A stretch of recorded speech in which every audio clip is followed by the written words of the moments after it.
शुभ प्रभात। जय हिंद बच्चों।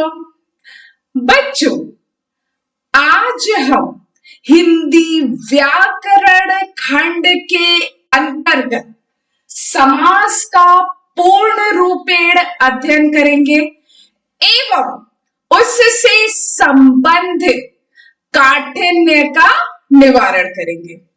तो आज हम हिंदी व्याकरण खंड में समास का अध्ययन करेंगे। बच्चों, समास का शाब्दिक अर्थ है संक्षेप या संयोग।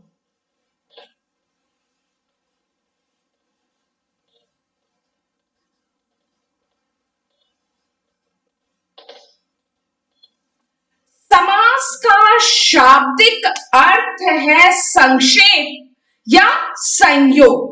जब दो या दो से अधिक शब्दों को मिलाकर एक कर दिया जाता है तो वह समास कहलाता है। जैसे यदि हम देखते हैं कि कोई दो शब्द हैं, उन दो शब्दों को मिलाकर एक कर दिया जाता है, जैसे राजा का कुमार। ठीक है, ये शब्द है राजा का कुमार। अब अगर हम इन कारक ये का विभक्ति को हटाकर इन दोनों शब्दों को एक कर दें तो वह बन जाएगा राजकुमार। तो ये जो संक्षेपीकरण है, यह संक्षेपीकरण ही समास कहलाता है। जैसे रसोई के लिए घर,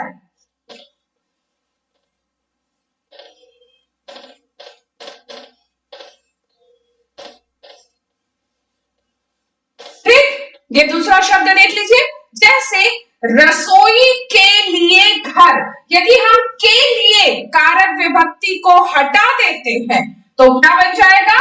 रसोई घर। तो ये जो विभक्त दो शब्दों को मिलाकर एक करने की प्रक्रिया है, यह प्रक्रिया ही समास कहलाता है। समझ आ गया इतना? समास किसे कहते हैं? समास का शाब्दिक अर्थ है संक्षेप करना या संयोग करना। दो शब्दों को यदि हम मिलाकर एक कर देते हैं तो वह समास कहलाता है। समास जब दो शब्दों को हम मिलाकर एक कर देते हैं तो जो ये नया शब्द बना, यह नया शब्द समस्त पद कहलाता है। पद का अर्थ होता है शब्द।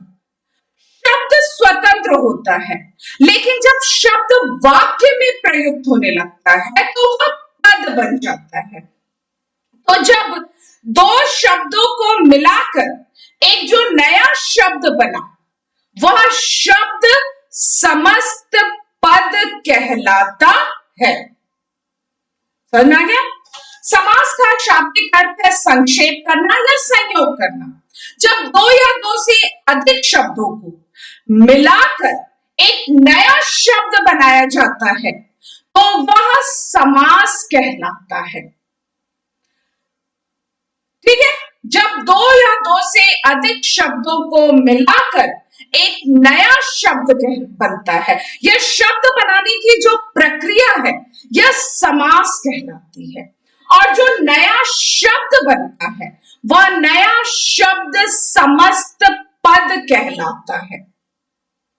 ठीक है, समास में दो पद होते हैं। पद बताया अभी आपको कि जो शब्द होते हैं, जैसे राजा शब्द है, का कारक विभक्ति है, कुमार शब्द है, लेकिन जब एक वाक्य में इसका प्रयुक्त होता है तब यह पद बन जाता है। ठीक है, तो जो शब्दों को मिलाकर बनाने की प्रक्रिया, दो से या दो से अधिक शब्दों को मिलाकर नया शब्द बनाने की जो प्रक्रिया है, वह समास कहलाती है। समास के नियमों के आधार पर जो नए शब्द बनते हैं वह नया शब्द समस्त पद कहलाता है। ठीक है, इतना समझ में आ गया बच्चों? समास के दो पद होते हैं। समस्त पद जो हमने नया शब्द बनाया, समस्त पद, जैसे राजा का कुमार, ये शब्द बनाया था ना हमने, ठीक है। अब क्या बना शब्द? राजकुमार। ठीक, अब इन दो शब्दों को मिलाकर एक नया शब्द बना राजकुमार। ये समस्त पद कहलाया।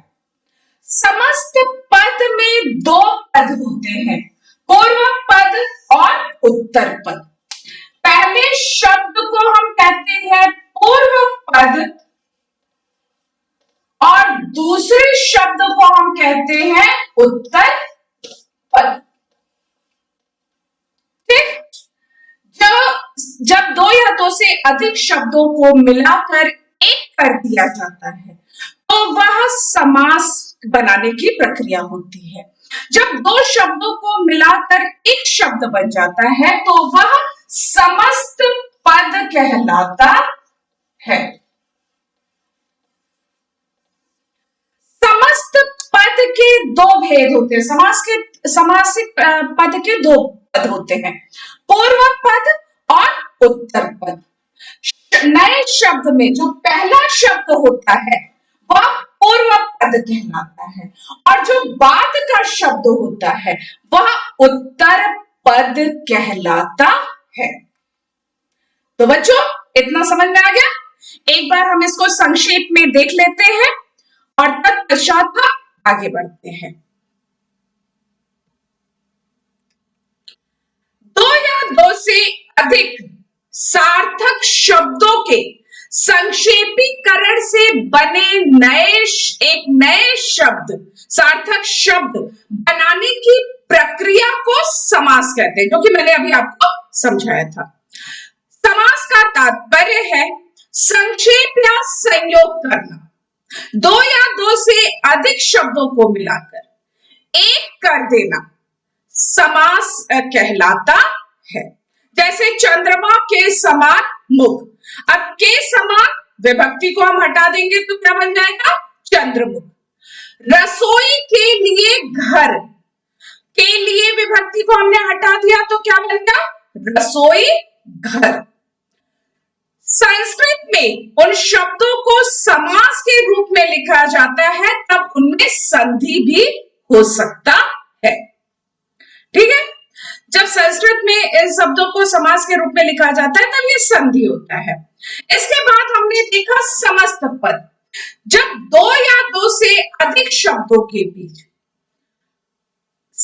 परस्पर संबंध बताने वाले शब्दों का लोप होने पर उन दो या दो से अधिक शब्दों से जो एक स्वतंत्र शब्द बनता है उसे सामासिक शब्द कहते हैं या समस्त शब्द कहते हैं। जैसे राजा का कुमार शब्द में का कारक का प्रयोग इसे स्पष्ट करने के लिए किया गया है, लेकिन यदि इसको हटा दिया जाए तो शब्द बनेगा राजकुमार, अतः इसे सामासिक शब्द कहा जाएगा। समास के नियमों से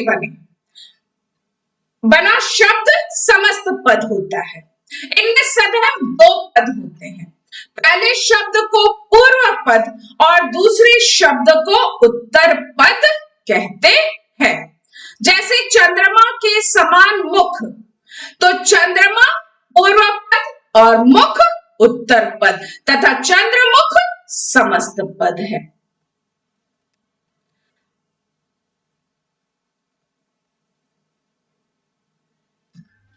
तो बच्चों, हमने देखा कि जो दो या दो से अधिक शब्दों को मिलाकर एक करने की जो प्रक्रिया है वह प्रक्रिया समास कहलाती है।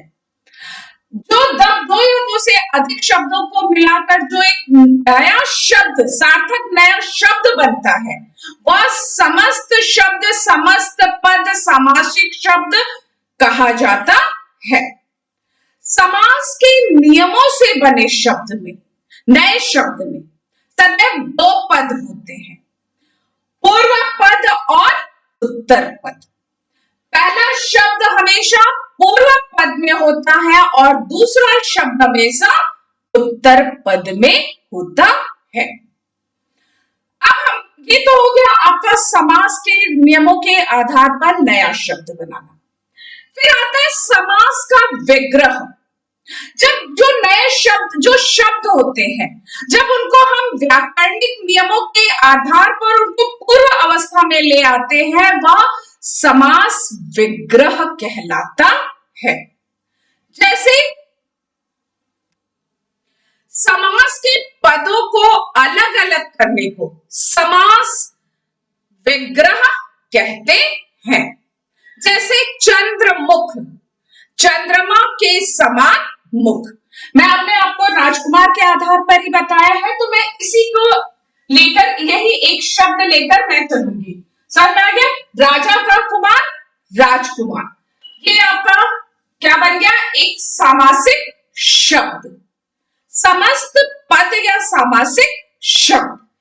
इस सामासिक शब्द को यदि हम विग्रह करते हैं तो हम क्या करेंगे? हम इसके बीच में कारक चिन्ह का प्रयोग करेंगे। जैसे राजा का कुमार, ये क्या हो गया? इसका विग्रह। ये हो गया आपका समस्त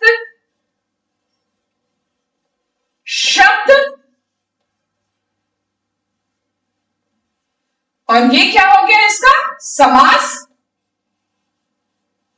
विग्रह।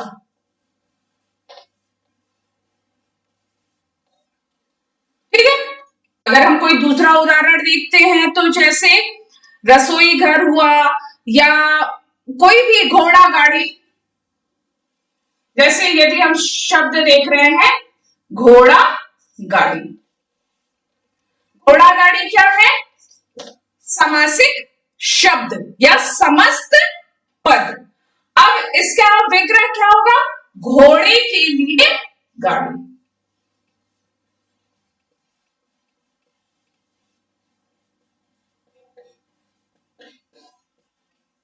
तो जब सामासिक नियमों के आधार पर हम शब्द बनाते हैं तो वह समस्त पद कहलाता है। समस्त पद में सदैव दो पद होते हैं, पूर्व पद और उत्तर पद। और जब हम उस समस्त पद का विग्रह करते हैं, उनको सबको अलग करते हैं, उस समस्त पद को हम अलग करते हैं, तो वह समास विग्रह कहलाता है। समझ में आ गया बच्चों? इस आधार पर समास के 6 भेद होते हैं। पहला है अव्ययी भाव समास। समस्त पद के आधार पर समास के 6 भेद होते हैं। पहला अव्ययी भाव समास, दूसरा तत्पुरुष समास, तीसरा द्विगु समास, चौथा द्वंद्व समास,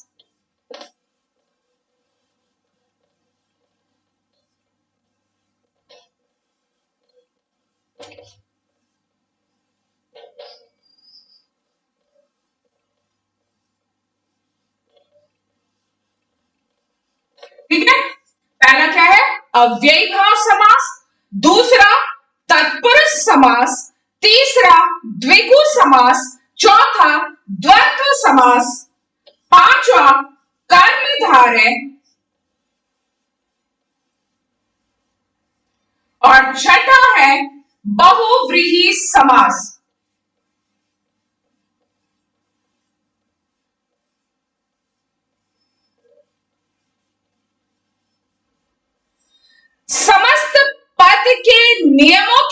आधार पर समास के 6 भेद होते हैं। अव्ययी भाव समास, तत्पुरुष समास, द्विगु समास, द्वंद्व समास, कर्मधारय और बहुव्रीहि समास। जब हम दो या दो से अधिक शब्दों को मिलाकर एक कर देते हैं तो यह नए शब्द बनाने की जो प्रक्रिया है यह समास कहलाती है। जब दो या दो से अधिक शब्द जो मिलकर एक नया शब्द बनाते हैं वह सामासिक शब्द या समस्त पद कहलाता है। समस्त पद में सदैव 2 पद होते हैं, पूर्व पद और उत्तर पद। समास के नियमों को जब हम नए शब्द को यदि हम विग्रह करते हैं, अलग करते हैं, तो वह समास विग्रह कहलाता है। सामासिक नियमों के आधार पर समास के 6 भेद होते हैं। अव्ययी भाव समास, तत्पुरुष समास, द्विगु समास, द्वंद्व समास, कर्मधारय समास और बहुव्रीहि समास। तो बच्चों इतना स्पष्ट हो गया है। अब हम समास के अलग अलग भेदों को अलग अलग स्वरूप में पढ़ेंगे। इतना समझ में आ गया कि समास किसे कहते हैं, समस्त पद किसे कहते हैं, और समास सदैव पूर्व पद किसे कहते हैं, उत्तर पद किसे कहते हैं, समास के विग्रह क्या होते हैं और समास के कितने भेद होते हैं। इतना स्पष्ट हो गया है। अब हम पढ़ेंगे, पहला आपका है अव्ययी भाव समास। समास में पहला समास का जो भेद है वह अव्ययी भाव समास है।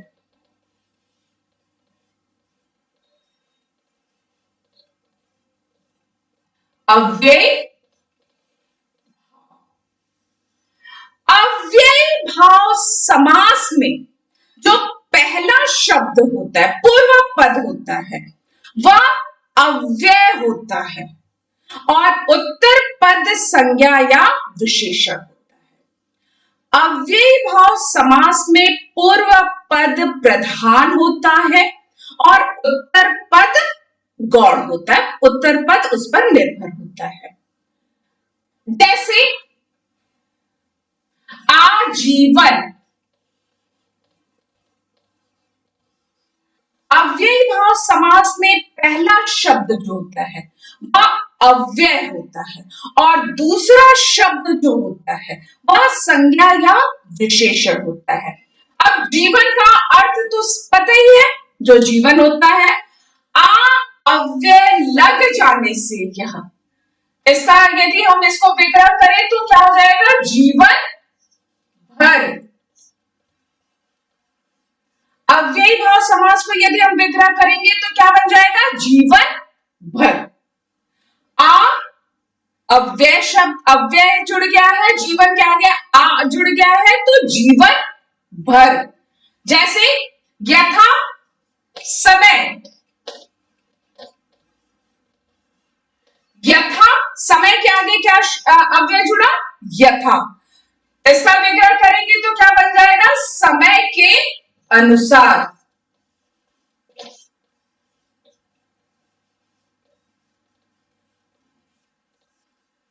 समय के अनुसार। तो अव्ययी भाव समास में पहला शब्द अव्यय होता है और दूसरा शब्द संज्ञा या विशेषण होता है। और अव्ययी भाव समास में पहला शब्द हमेशा अव्यय होता है, इस बात को आप अवश्य ध्यान रखिएगा। एक बार देख लेते हैं। समास में 2 पद होते हैं, पूर्व पद और उत्तर पद। इस आधार पर समास के 6 भेद किए गए हैं। अव्ययी भाव समास, तत्पुरुष समास, कर्मधारय समास, द्विगु समास, द्वंद्व समास और बहुव्रीहि समास। पहला अव्ययी भाव समास, जिस समस्त में पूर्व पद अव्यय और प्रधान हो, इसके बिना इस शब्द का ये अर्थ उसका नहीं निकलेगा।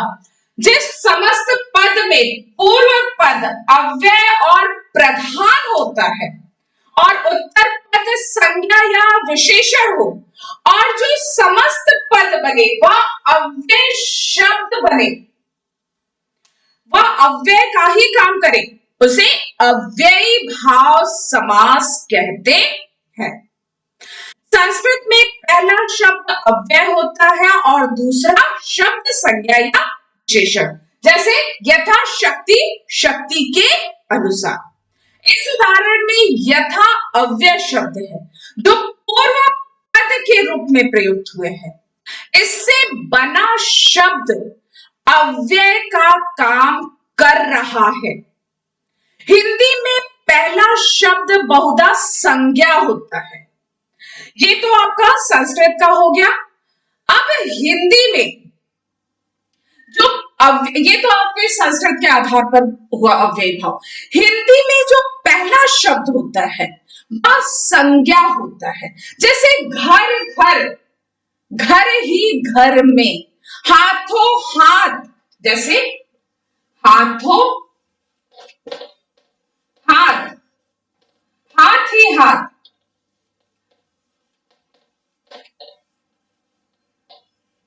तो संस्कृत में पहला शब्द अव्यय बन जाता है और उससे एक अव्यय शब्द बनता है।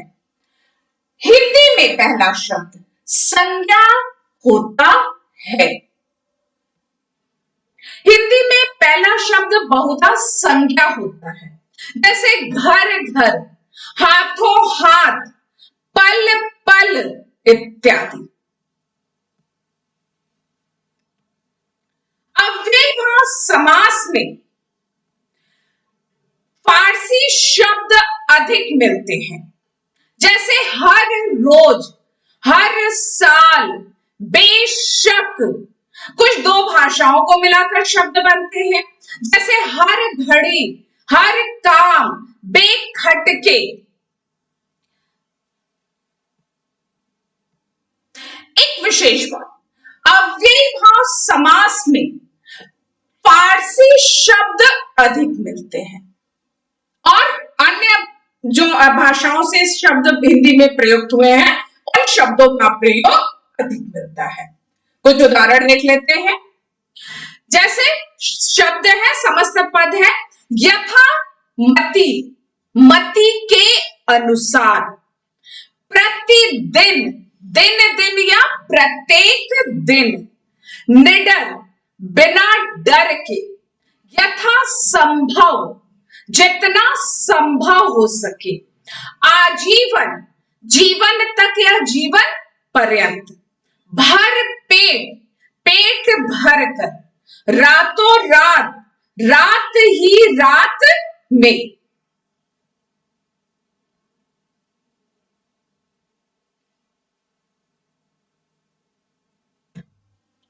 तो जो अव्ययी भाव समझ में आ गया। अब हम देखते हैं, पहला आपका था अव्ययी भाव समास, दूसरा आपका है तत्पुरुष समास। पहला आपका था अव्ययी भाव समास, दूसरा आपका है तत्पुरुष समास।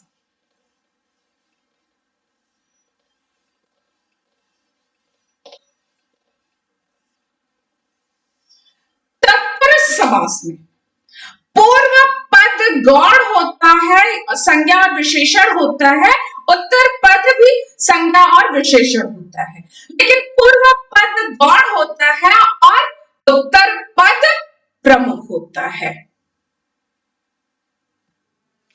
जिस समस्त पद में पूर्व पद संज्ञा अथवा विशेषण और तथा उत्तर पद सिर्फ संज्ञा होता है उसे तत्पुरुष समास कहते हैं।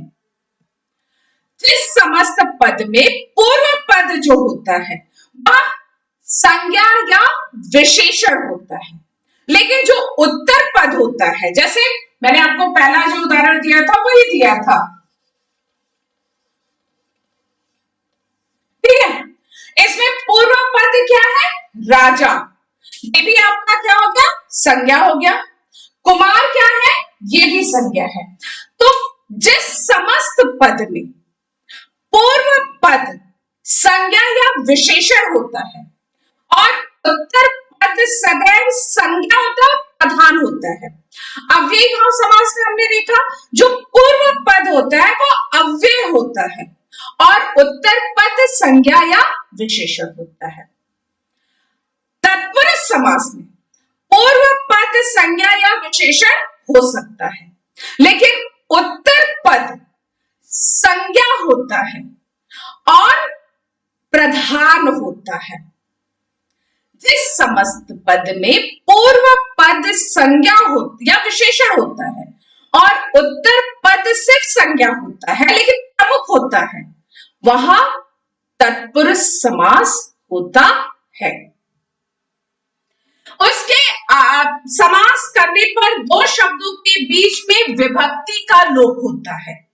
उस आधार पर तत्पुरुष समास के 6 भेद होते हैं।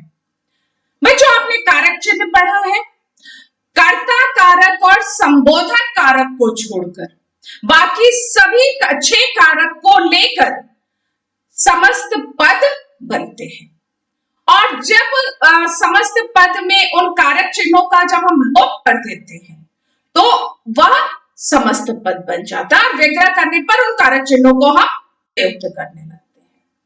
तो कारक चिन्हों के आधार पर तत्पुरुष समास के 6 भेद होते हैं। कौन कौन से? पहला आपका है कर्ता, मैंने कहा छोड़ दीजिएगा। कर्म तत्पुरुष, करण तत्पुरुष, संप्रदान तत्पुरुष, आपादान तत्पुरुष समास, संबंध तत्पुरुष समास और अधिकरण तत्पुरुष समास। कारक चिन्हों के आधार पर कर्ता कारक और संबोधन कारक को छोड़कर ये 6 विभक्तियों के आधार पर ये 6 प्रकार के तत्पुरुष समास होते हैं। कर्म तत्पुरुष समास, समस्त पद में पूर्व पद में कर्म कारक का क्या होता है? कर्ता ने कर्म को विभक्ति का लोप हो जाता है, उसे कर्म तत्पुरुष समास कहते हैं। जैसे शरणागत, शरण को आया हुआ, शरणागत शरण को आगत। मृत्युंजय, मृत्यु को जीतने वाला।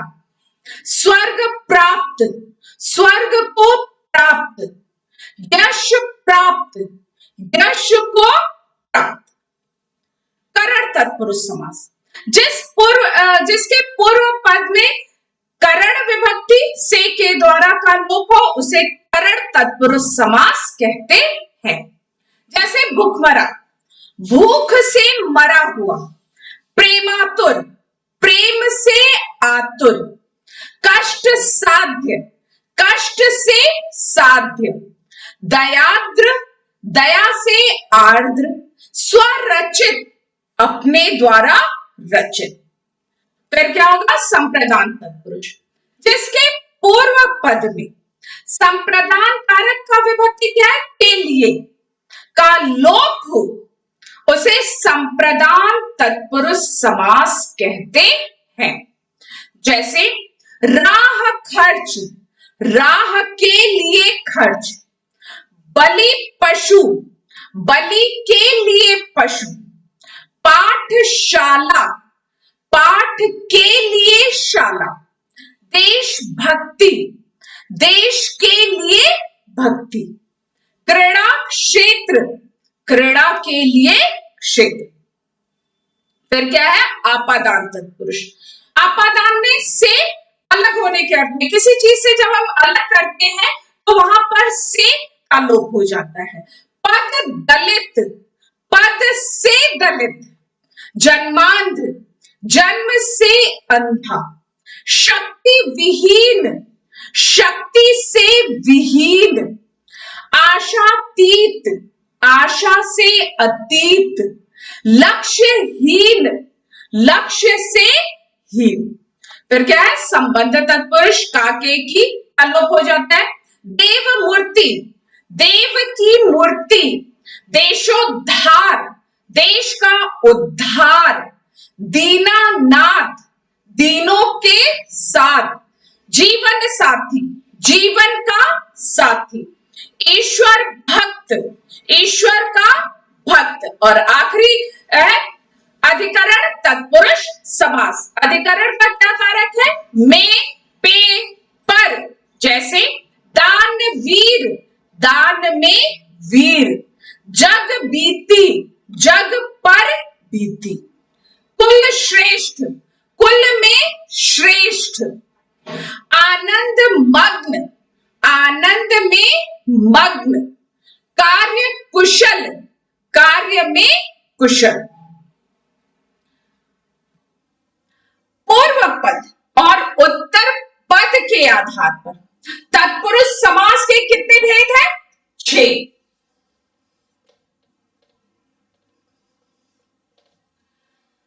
उसमें क्या क्या हो जाता है?